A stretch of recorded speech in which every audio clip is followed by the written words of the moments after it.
Hi, everyone. Good afternoon or good morning, wherever you're joining us from.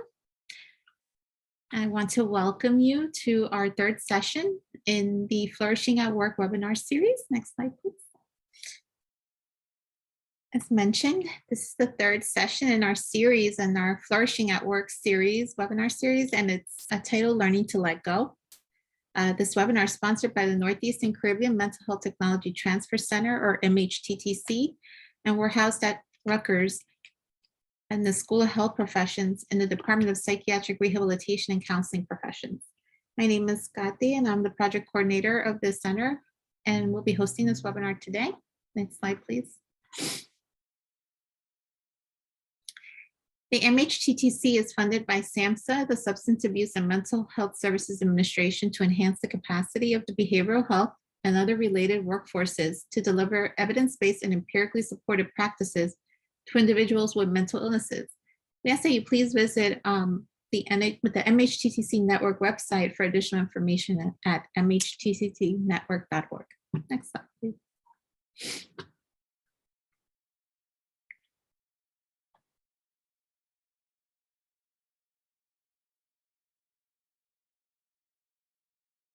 Also, if you're interested in staying up to date with the events and products that our center is providing, we ask that you please sign up to receive our email communications.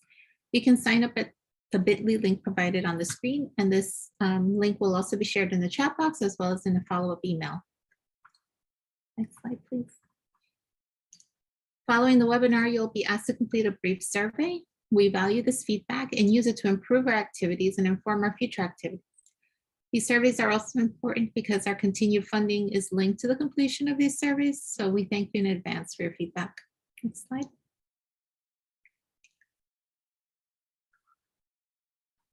We also want to let you know that this webinar is being recorded and will be posted to our website along with the PowerPoint presentation slides within a week of this presentation. Next slide. This presentation was prepared for the Northeast and Caribbean Mental Health Technology Transfer Center under a cooperative agreement from the Substance Abuse and Mental Health Services Administration, or SAMHSA. All material appearing in this presentation, except that taken directly from copyrighted sources, is in the public domain and may be reproduced or copied without permission from SAMHSA or the authors. Citation of the source is appreciated. Please do not distribute or reproduce this presentation for a fee without specific written authorization from the Northeast and Caribbean Mental Health Technology Transfer Center. At the time of this presentation, Miriam Delphin Rittman served as Assistant Secretary for the Mental Health and Substance Use at SAMHSA. The opinions expressed herein are the views of the speakers and do not reflect the official position of the Department of Health and Human Services, or SAMHSA. No official support or endorsement of DHHS or SAMHSA for the opinions described in this presentation is intended or should be inferred.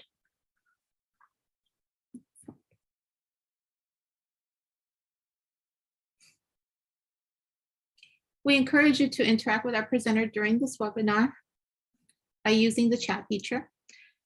Please post any comments or questions you have in the chat, and I will collect your questions as we go and ask them of the presenter during the Q&A time towards the end of the presentation. During the webinar, our presenter may pose questions or polls to you. We ask that you please participate in our polls or use the chat feature to answer those questions. Next slide, please. The MHTTC network uses affirming, respectful, and recovery-oriented language in all activities. This includes language that is strength-based and hopeful, inclusive and accepting of diverse cultures, genders, perspectives, and experiences, language that is healing-centered and trauma-responsive, language that invites individuals to participate in their own recovery journey, language that is person-first and free of labels, language that is non-judgmental and avoids assumptions, and language that is respectful, clear, and understandable, and consistent with our actions, policies, and products. Next slide, please. At this time, I'd like to introduce our presenter. We have Dr. Michelle Zechner with us today. Dr. Zechner is an assistant professor at Rutgers School of Health Professions in the Department of Psychiatric Rehabilitation and Counseling Programs, and has focused her career on helping people recover from mental health conditions and their families for over 25 years, with special expertise in health promotion initiatives. She has worked in a variety of community and inpatient settings, including nursing homes, outpatient mental health services, state psychiatric hospitals, and community services for older adults. In her current role, she has focused on implementation of evidence-based psychosocial practices in psychiatric hospitals, developing and testing health and wellness promotion interventions in community settings, teaching students, training diverse mental health staff on best practice interventions for older persons with mental health conditions, and conducting research. Dr. Zechner's research includes the development of programs focused on multi-domain wellness for people with mental health conditions, promotion of and adherence to physical activity in persons with mental illness, use of proper peer coaching strategies, supporting caregivers of people with dementia, and identifying best practices for use with older adults with mental health conditions. She has co-authored peer-reviewed and technical publications on health promotions for persons with mental illness and has presented her work at local, national, and international conferences. She is passionate about supporting older people with mental health conditions improve their mental and physical health. So at this time, again, I want to welcome everyone, and I'll turn it over to Dr. Zechner. Thank you so much, Kati. That was very long. Anyway, it's lovely to be with you all, and I'm so glad that we're talking about this topic of letting go. I think there is not a topic in the world that could be more appropriate for all of us in this moment, and also for me personally. I feel like this is really, I'm speaking to the choir. I think this is a topic that we all need to work on, and this is, part of our flourishing, but it's something that many of us helping professionals are challenged by. So today, I'm really glad you're here with me. I want to explore some of these ideas of work-life balance, identify some of our barriers, of which I know there are many, connect to the idea that the challenges that we are experiencing in COVID and the pandemic and in our personal lives and at work, all of these things are food for growth and a way to rethink and shift our priorities. And lastly, we're going to be talking a little bit about limit setting at work and some of the strategies for that. As always, I welcome comments. I'm showing I only have one screen today. So if you have questions or thoughts, I'm going to invite Kati to be my interpreter and point them out to me. And otherwise, if I don't hear anything, we'll have some time at the end for some questions or comments. Thank you. Let's start with a pause. I know I need a pause. I imagine many of us need a pause.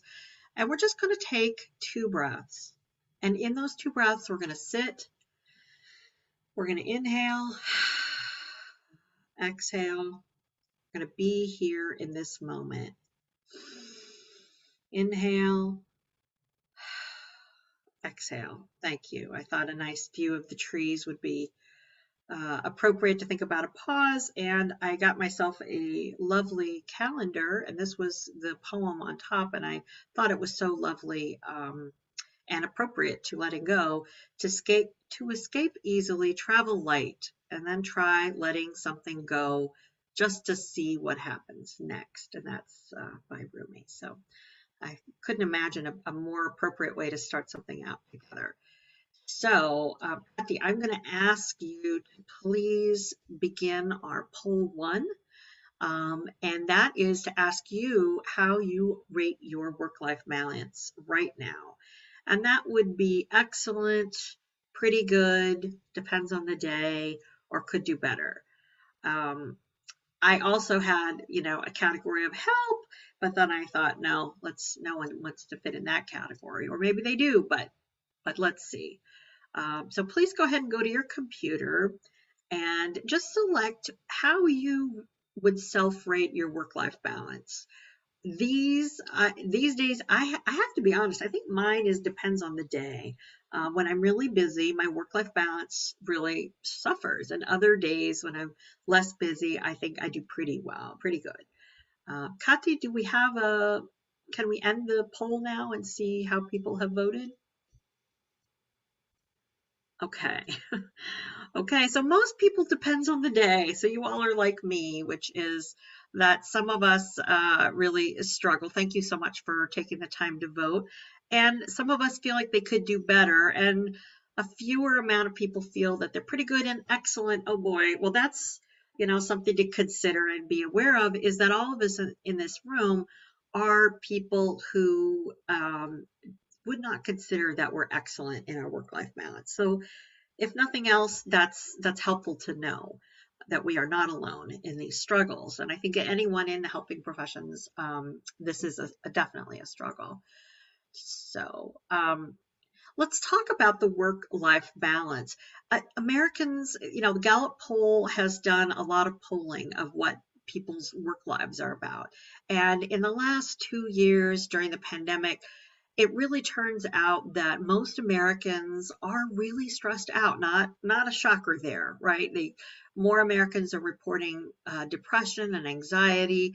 Additionally, some evidence suggests that we're actually working longer. So on average, right, it could mean it's a lot more, it could mean a lot less, but on average, people are spending 43 minutes more per day working. And more, we're having a difficult time unplugging from our phone, from our email, from work. So it sort of follows us around, this idea of work. It's never far behind us. And I imagine many of us in the room are experiencing those challenges. One idea I wanted to put out there, and I was preparing for this presentation thinking, what can we do about work-life balance? And something that really gave me some hope, and I want to share it with you, because I'm hoping it will be helpful for you, is that work-life balance is a journey, not a destination. I really like that. It's a journey. It's like a path on those days, like depending on the day, right? We're going to do really well. We're going to get outside. We're going to take a breath. We're going to drink enough water. We're going to take a break for lunch. Things are going to go smoothly. We'll have that moment to ourselves. We'll take a pause. And then there's going to be the day where there's a lot of crisis. Your computer breaks down. Your car isn't working. Your child is ill. There are always going to be crises, always. And then it's a lot harder to find that balance within ourselves or the work life, or even when we have a big deadline coming up, more things related to work that come around. So definitely, I think it's helpful to think about it as a journey. And that's what I'm going to start doing, is say, I'm on a path to being more satisfied with my life. And part of that is letting go. And I encourage all of you to let go of some of the burdens that you're carrying, and some of the ideas. And we'll talk about how to do some of that. So what is a positive work-life balance? That, I always think about this and I'm like, what does that really mean? And I found some great definitions of what it means. It means being able to meet your work priorities and deadlines. So doing what you need to do at work while still having enough time for your friends, socializing, your faith, your hobbies, the things that you do that re-energize you, that support you spending time with family and your kids. And in the same token, getting enough sleep, which we keep talking about, I know, but sleep is really, really valuable to our emotional well-being and our stress levels, and nutrition. So eating well is always linked to how we're feeling, our moods, etc. Now, here's the one that I always stumble on, and that is not worrying about work at home. This is a real challenge, I think, for many of us who may be working. Some of us are working out of our homes. Some of us, are not going into the office and do all of our work in the field. So the lines can be really blurry, and not being in bed at night worrying about work. In fact, I have a joke with my spouse. We used to, have this, what are you going to do tomorrow? And then there'd be like, list, this thing, that thing. And finally I said, I can't do this anymore. We cannot talk about work when I'm trying to sleep. And, I was like, well, what can we talk about? I'm like, okay, we can talk about big puffy clouds. We can talk about the pets. We can talk about the family, but we cannot talk about work and the next thing, because that was not a healthy work-life balance for me. And as mentioned previously, this idea that work-life balance is a journey, it could be a cycle. So, we may do really well for a while, and then something dramatic happens. It could be an event at work, it could be an event at home, and then we become more engaged in our work, which makes it harder to balance things out. But why is it important? There's just so much evidence that having a good work-life balance promotes health. So it reduces your stress, which is likely to reduce anxiety, likely to reduce high blood pressure, cardiovascular diseases, other inflammation responses of the body. Things like diabetes are actually related to inflammation and stress. So work-life balance is important because it's good for our health, right? It also helps us with flourishing, which we've been talking about in this series a lot, and growing as professionals and as people and thriving as individuals. It can also help us increase creativity and productivity. Has anyone ever sort of been working on a project and you hit a wall, whatever that is, you're writing notes, you're trying to, work with a client, you're, with your students, wherever you're at helping someone, and you're like, I've run out of ideas. And so then you give yourself permission to step away, take a walk, take a breath, give yourself a little room, and then you come back. I always come back at any rate, I should say, and I feel so much more energized. And sometimes I can come up with a creative solution to a problem that comes up. And there's so much evidence that suggests that people who get burned out, people who are not doing a great job letting go sometimes, their productivity goes down, right? And that's, at a high level, but actually we do more when we do less. What? No, we can do more. What's that old adage? We're working smarter, not harder. I think that's what I'm trying to say. So that our work is more streamlined and we're not spending a lot of effort and more time than we need to on areas that are just going to get us stuck. And it also can help us focus on what we need to focus on, um, and not be distracted by other things. So, what gets in the way of work life balance? Emergencies and crises. I think of all of this list, I think emergencies and crisis. Whenever you help people, you are always going to have emergencies and crisis every day. And I know I'm singing to the choir here, and I imagine that gets in the way all the time. But I think that there are some other issues that get in the way as well. Things like supervisor expectations. So are your supervisors expecting reasonable things of you or of me? And sometimes when there's a mismatch between supervisor expectation and what our own expectations are, or how much we can actually accomplish, that can really mean a disconnect between your work-life balance, because you'll end up working, working, working, working, and you may never meet the expectations of a supervisor. Also, work culture. Some nonprofit, I don't want to speak for everyone here. I've worked in mostly nonprofit and education. And that work culture tends to be we're there because we care, and we work hard and we try to make the world a better place. But sometimes it's also attracts people who are like, I need to be the champion, I need to be the superhero. And that pressure of we need someone to save the day can be really hard. I was working with an organization in New Jersey, and they were, talking about the work culture is you answer your phone, whatever hour of the day or night. You answer that email within an hour. And that kind of work culture, I think that we have to evaluate what's reasonable for us given our situation. Again, I know that we're a lot of us in the kind of workplaces where we have emergencies and crisis and we do have to answer the phone or we are on call. But there are times when we're not on call. There are times when we have a day off and we really can take that day off, and we should take that day off or that lunch half hour or whatever it is, to set some time away to give us a break. We're going to talk about boundaries in a little bit.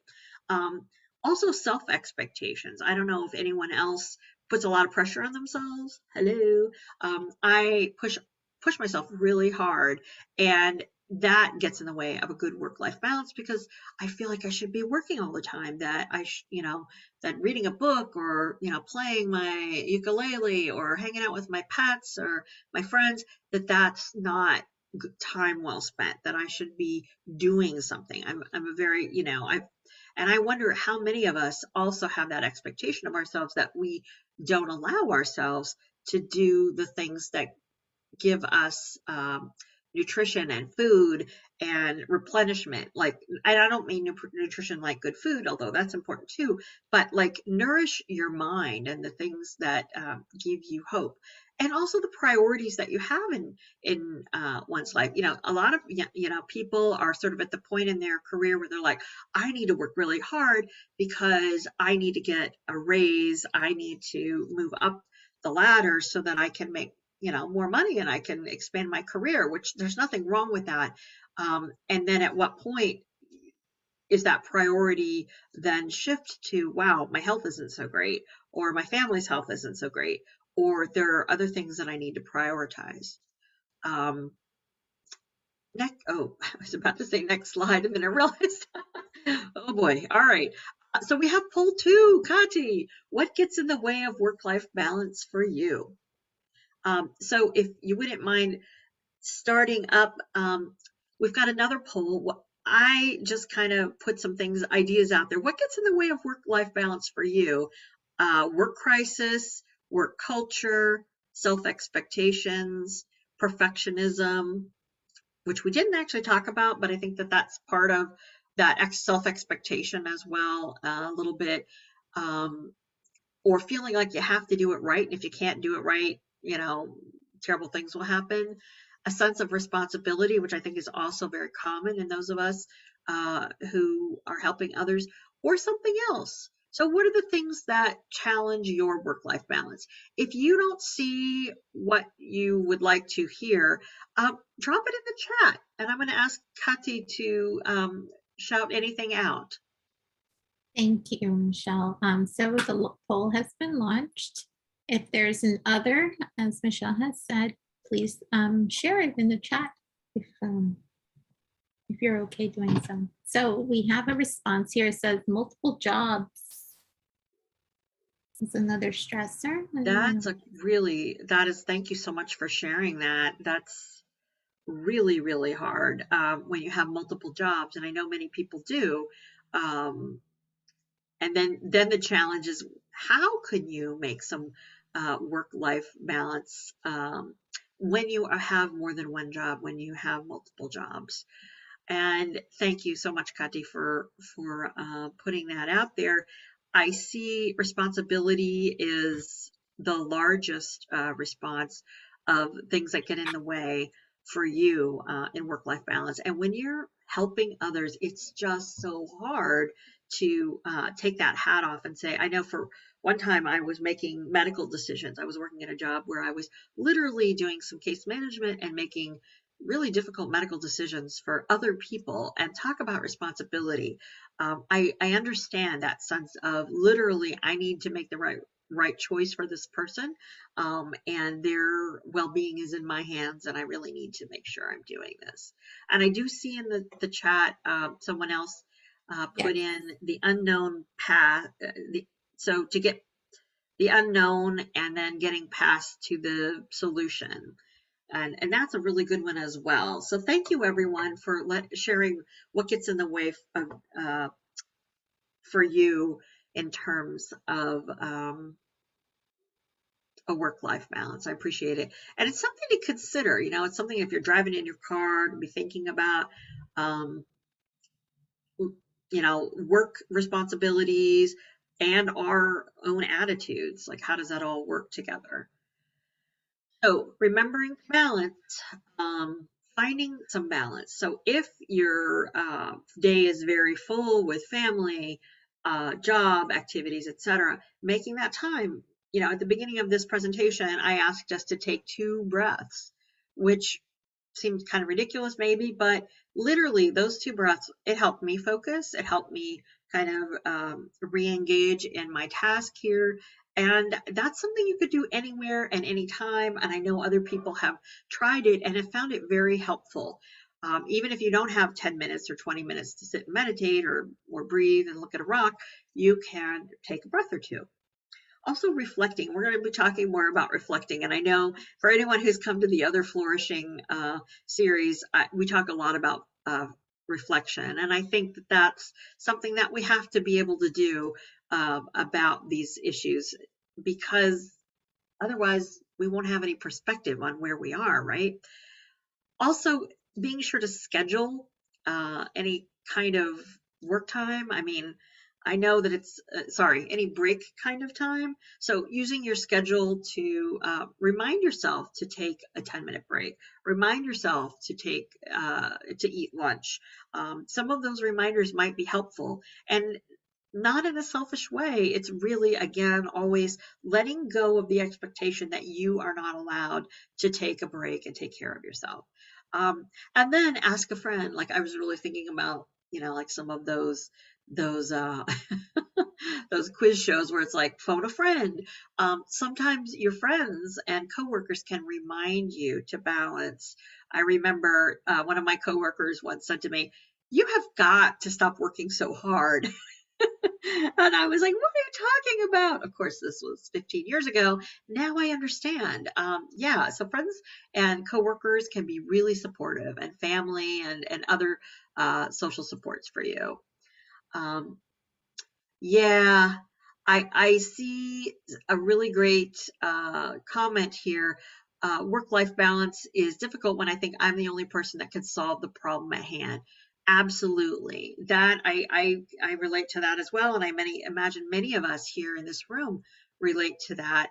That sometimes we feel like we're the only ones who can fix the problem, and yet, what's so interesting, I have a friend that I really like her. She does things very well. And she's like, if I don't do it, it's not going to be done the way I would do it. And I'm like, yeah. And guess what happens? She does all of it, and, a lot of different tasks, because she really feels committed to the way it's being done. So that's something to know about yourself, and sort of like, oh, wait, is there more time that I can, flush this out a little bit, or let someone else stretch their muscles. Okay, so letting go at work. I read this really interesting article about this, but it was basically you're thinking about work, right? And what are some things that you can let go about your thoughts about work? So, for example, expectations. And I talked a little bit about that a minute ago, where it's sort of like, I have expectations of myself now that are very different than they were 20 years ago. And I'll probably have really different expectations of myself in 20 years about my work than I do now. So it's important to think about, do the expectations you have about the work that you do, are they supportive of where you're at right now? Because we all change and grow and evolve, and our priorities shift and change. Also, supportive environments can help us let go of work, meaning good friends, fun places to be, our faith communities. All of those places can remind us of identities beyond employee. Also, comparisons. Boy, this is a hard one. When we compare ourselves to other people, how productive they are, or why, maybe why did that person get the promotion that I didn't get? It's really helpful to sort of say, wow, you know what? Those comparisons are not helpful. I'm unique and special, and really that person is unique and special in their own way, and have strengths and resources, and where would I like to be? So letting go of some of those comparisons, and also the negative self-talk. I'm never going to be able to do this, etc. That gets in my head sometimes. And letting go of those kinds of things are really helpful in terms of flourishing and thriving. And also fear. Being, concerned about certain things that seem beyond one's ability, or push one's self out of one's comfort. I always think about myself and doing training. When I started, I was like, oh, this is never going to work for me. I can't do public speaking, and now I do it all the time. And I imagine you could think of things that you do. Is there anything that you do at work that when you started you thought, oh, I'll never be able to do that, or it really is too much for me to even imagine being able to do that? I encourage you to drop that in the chat box. If there's anything that you were afraid of when you first started your work and now it's something you do every day or many times, have done many times. It's really, really helpful. The let go. I don't know if anyone has seen the Disney movie Frozen. I really wanted to use a picture from that because there's a song in there for those of you who haven't seen that movie that says "Let It Go," right? And that's the name of the song. And I think it's a wonderful song, and it's really interesting to think of how we might let it go, how we can let go of our regrets or anger about work or blame or comparing or judgments or worrying or guilt, fear the past, anything that doesn't really help us right now. How can we let go of those pieces of uh, information from us? Other really interesting thing about letting go of work and work-life balance are the use of technology is really, really challenging. It can serve us in so many ways, technology, and yet it also is such a trap. I don't know about you all, but I am like glued to my phone, has to be with me. I recently lost my phone and it was a little bit of a drama, as anyone who has lost their phone knows. And yet, uh, there are ways that technology can really help us. I bet you guys have some tips about how you manage your technology. I came up with a few things like turn off notifications, put it on airplane mode at night if you're not on call, schedule breaks with the reminder feature, even doing things like podcasts that inspire you. I listen to a lot of inspirational podcasts to get me going in the morning. And also knowing the boundaries for when you'd like to email. Now, please drop in the chat any technology tips that you use to let go of work a little bit so that you've got a little more space for your home life. I think some of the traps that I've heard from some of the organizations I've worked with are, again, this idea of anytime a work notification um, comes up, they respond immediately. Or checking email in bed. Oh, I am so guilty of that. Anyone else have trouble putting the phone away when you get ready for bed? Michelle, well, folks, share in the chat. We do have someone who shared, when I take time off, I delete all work-related apps on the phone, Outlook, Teams, etc. So to remove the temptation to look. That's a great one. Thank you for sharing that. Oh, yeah, that is a really great one. So, on vacation, removing all the work apps because then you just pop them back in and there they are. The beauty of technology, there it is. That's a great one. Yeah. I set up my phone so that, my institution wanted to put a push feature of email on my phone, and I don't have that installed. Instead, I have to manually go in the website and enter my information because I don't really want to have that push email feature because it's just too stressful for me when I'm, having dinner or when I'm relaxing to have that. Um, so some of the traps also would be work schedule reminder pop-up. So if you have a calendar on your phone and it is reminding you of your meetings, etc., that might be things that kind of can trigger people and into worry and not letting go. And some of the productivity stuff, I think right now we are all doing our best. This is a very difficult time and we're all struggling. And I think that you know, be cautious of the kinds of information you consume about getting things done and being more effective and all that kind of stuff, only because we are all, doing the very best that we can. And this particular time in the world, is not necessarily how to increase our productivity. It's really not. We have done the best we can, and we have increased our productivity. And now we really need to focus on how can we maintain ourselves? How can we let go of some things so that we as human beings, not just as workers, function and do well? So I'd encourage you to think about any, feeding, nourishing your mind for work in a way that doesn't add stress to you, and also responding instantly to all non-emergency emails. Oh, great. Someone said that was helpful. I'm really glad to hear some of those ideas were helpful to you. Um, oh, I love it. Somebody says things that work for me, set boundaries, give myself grace, and learning to say no. I love all of those, and giving oneself grace and self compassion. There's a great researcher named Kristen Neff, and she talks about mindful self compassion and how you can be more compassionate to yourself. And I think that all of us helping professionals need as much compassion for ourselves as we can possibly get. And learning to say no, definitely. And there's so many ways that we can set limits for ourselves, but we have to be willing to do that for ourselves and for the people that we help. All right, I'm having some technology moments. Okay, so I don't know why, but hot air balloons was on my mind in terms of letting go. Maybe I was thinking of I'm on a Disney movie kick. Maybe it was Up. But letting go really. So part of it is priming your thoughts and emotions. And someone just said that basically, sort of, it's shifting our own attitudes and ideas that we do have to think about this balance a little bit more. Um, and then someone else says they changed their notifications to something that's unusual to deter me from answering.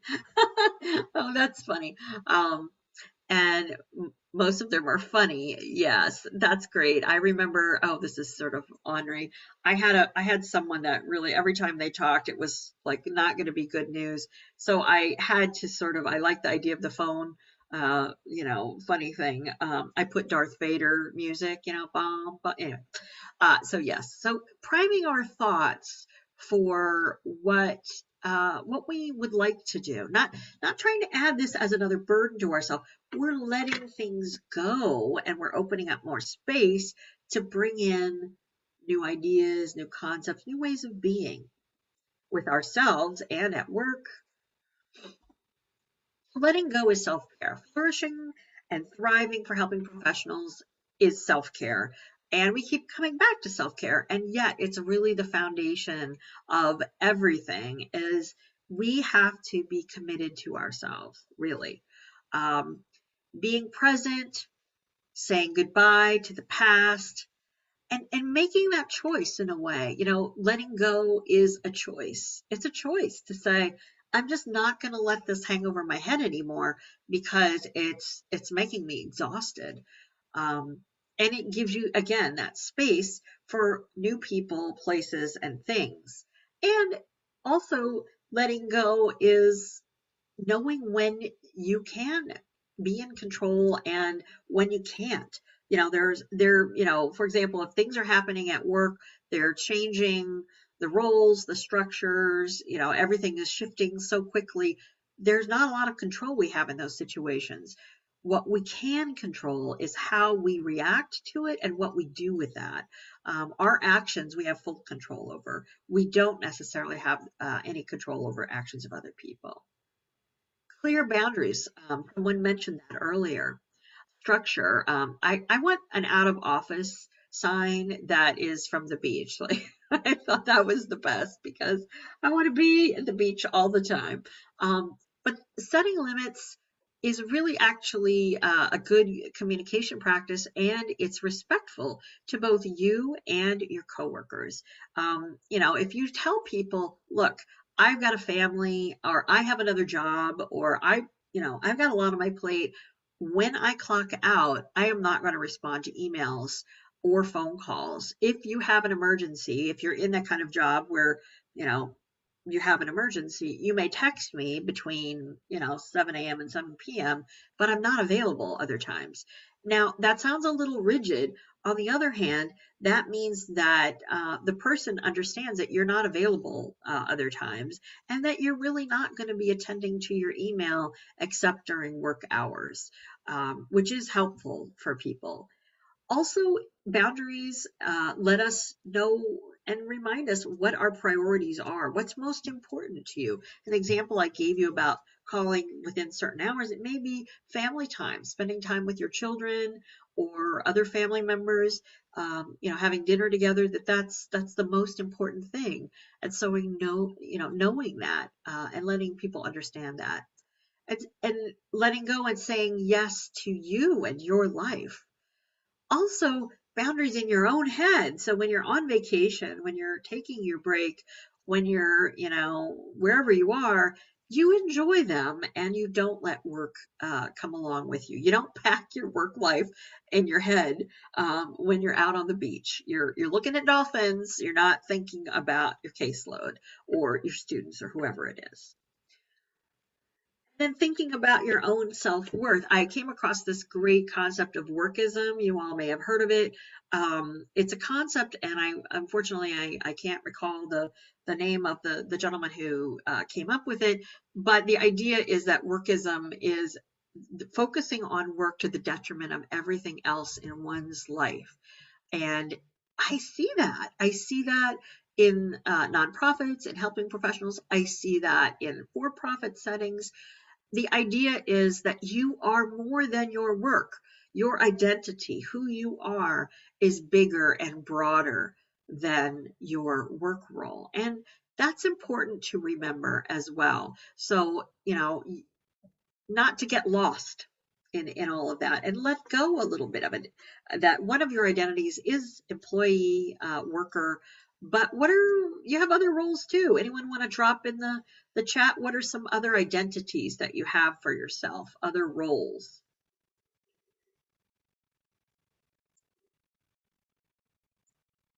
Grandma, yay! That's great. Absolutely. Dog mommy, parent, very nice. Student, mother and wife. I love it. Thank you so much for sharing some of your other identities. Coach, very nice, very nice. Yes, and these are all things. We're probably these things and so many more. You're wonderful human beings. You are just, people who are interested in helping others in broad spectrum ways. And caretakers, absolutely. And caregivers, yes, absolutely. So thank you for all of the roles that you play and for showing up today and talking about letting go. Okay, so let's get back here. All right. The other interesting thing about letting go is we get so much perspective after difficult situations. I feel like the last 2 years has just been a big, giant, difficult situation. I don't know about you all, but um, there's this idea, maybe you've heard of it, that um, Tedeschi and his colleagues came up with at the University of North Carolina called post-traumatic growth. And that is basically the idea that we use those difficult situations, and as we heal and recover, we have greater perspective. I think that that's what the mass exodus, the great resignation, why that's occurring is that people are realizing that life is short, that we want to live and thrive and not necessarily become, workists, workist. I don't know. We want to have a life beyond work. Let's say it that way. um, and that means kind of focusing on yourself a little bit or your personal life, finding those hobbies you used to like. And if you don't know what your hobbies are, I have another friend who is like, I don't even know what I like to do anymore. You can go out and walk in a neighborhood and see what catches your eye. Um, do the things you used to like to do. Talk to the people who know you best and say, what are things that I like to do? Um, and always seek help when you need it. If you try a number of things and nothing seems to be working in terms of letting go of stress or anxiety or worry, It's really important to get that help when you need it. Really important. And whether that's from friends asking for help or other supporters, or even seeking out a counselor. So if you're feeling very overwhelmed and that it's really hard to let go of anything related to work, it's definitely time to reach out and talk to someone.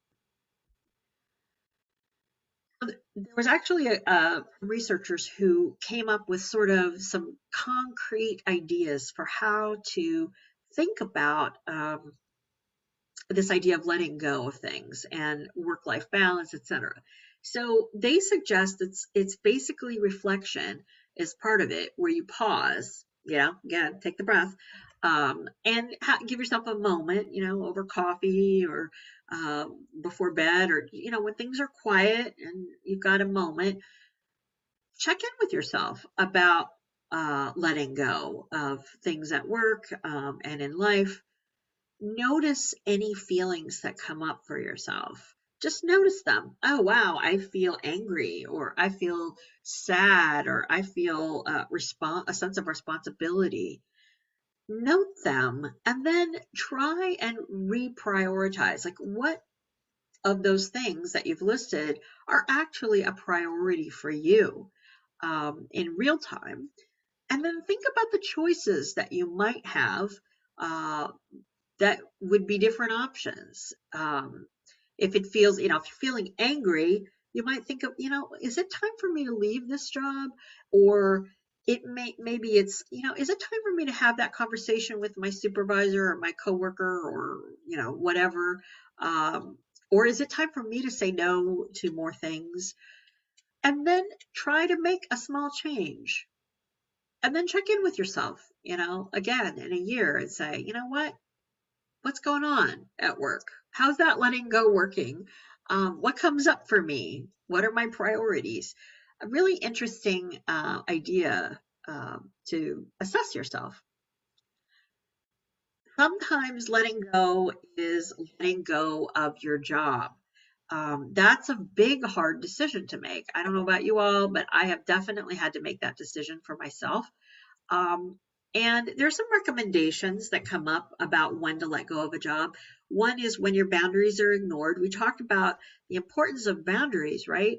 But sometimes you set the boundary and people ignore them. That's maybe an indicator, especially when you have more than one of these kind of challenges. If you get more responsibility without the support. One of the jobs I remember I left, I had a lot of responsibility for a lot of people, and I asked for some additional support in some decision making, and I was told basically that they had faith in my decisions and that I could, do it on my own. And I thought, no, I don't want to do it on my own, and I don't, yeah. So that was why I left one of my jobs. I imagine some of these might be on why you've left jobs, but there could be a values conflict of your personal values and either, your supervisor or the agency or organizational structure uh, priorities are conflicting with your own. Also, if you feel extremely exhausted or unmotivated or dread, if Monday comes around and you're like, oh, wow, or Sunday night comes around and you're like, wow, I don't know.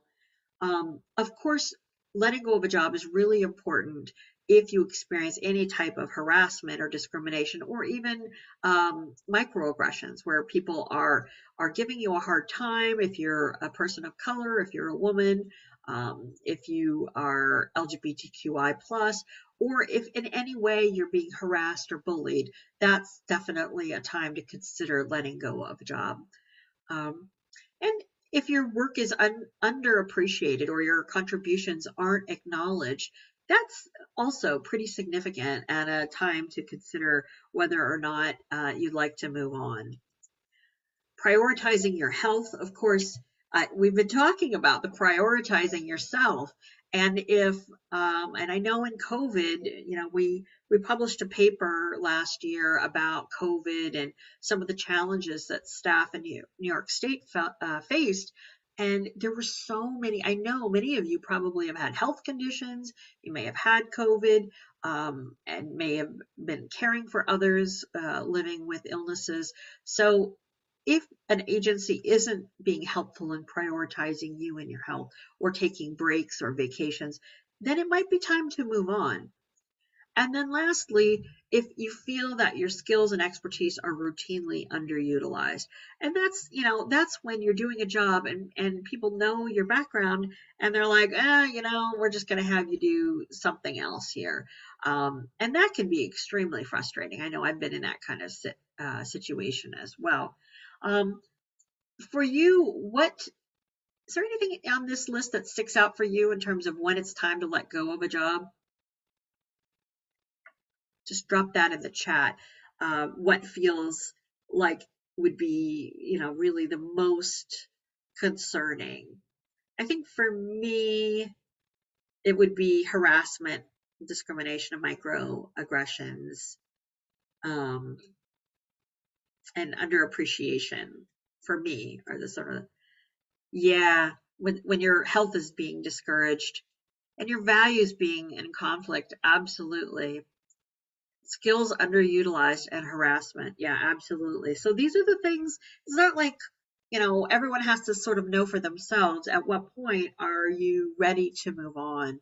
At what point is it too much?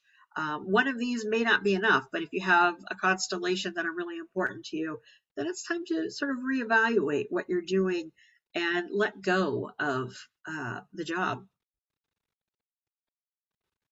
Accommodations, absolutely.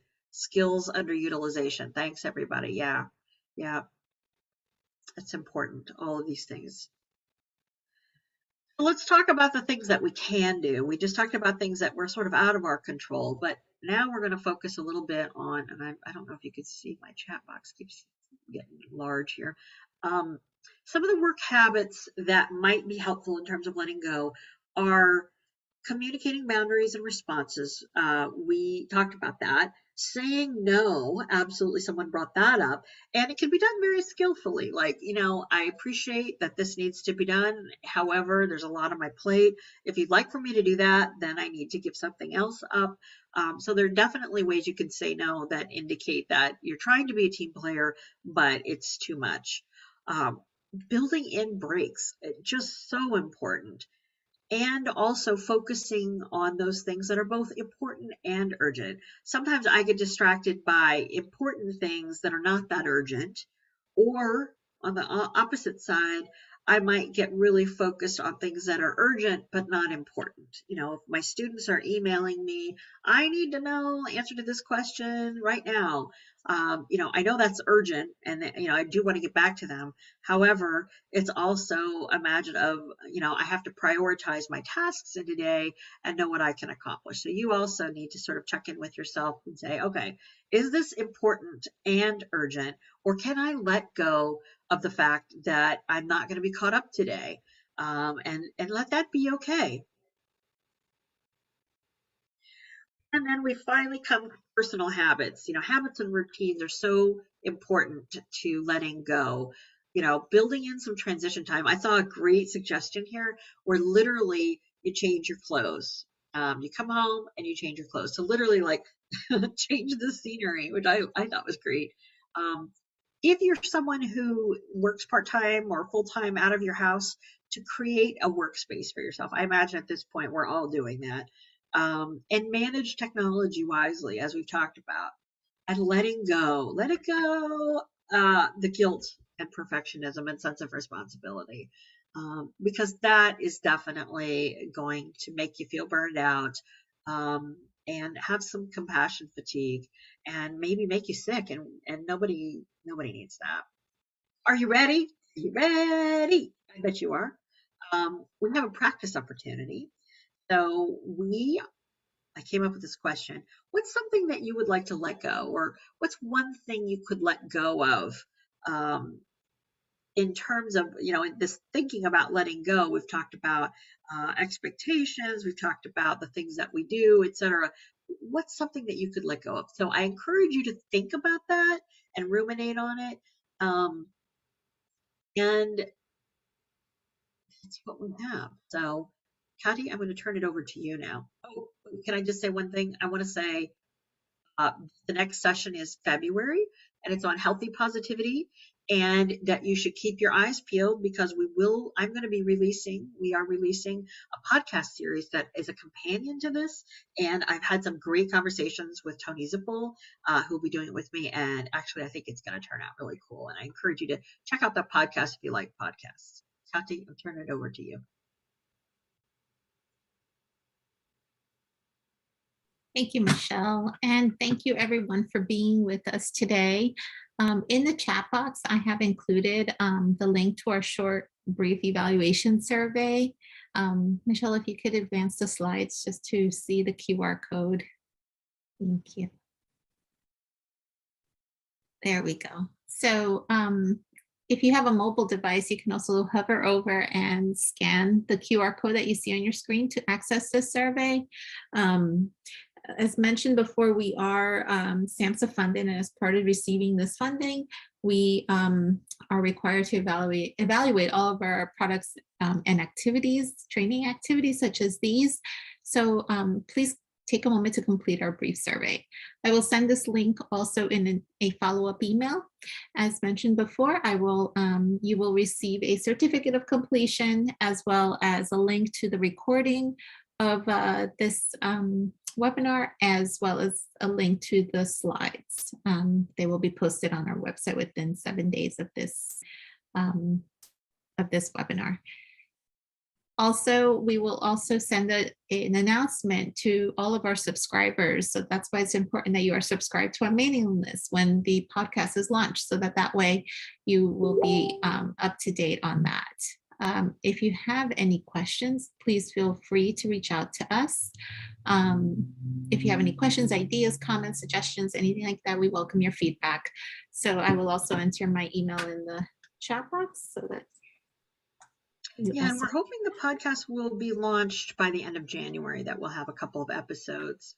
And they'll be similar topics as the Flourishing series, and they'll be just slightly different because it's more, casual kind of conversation instead of a lecture.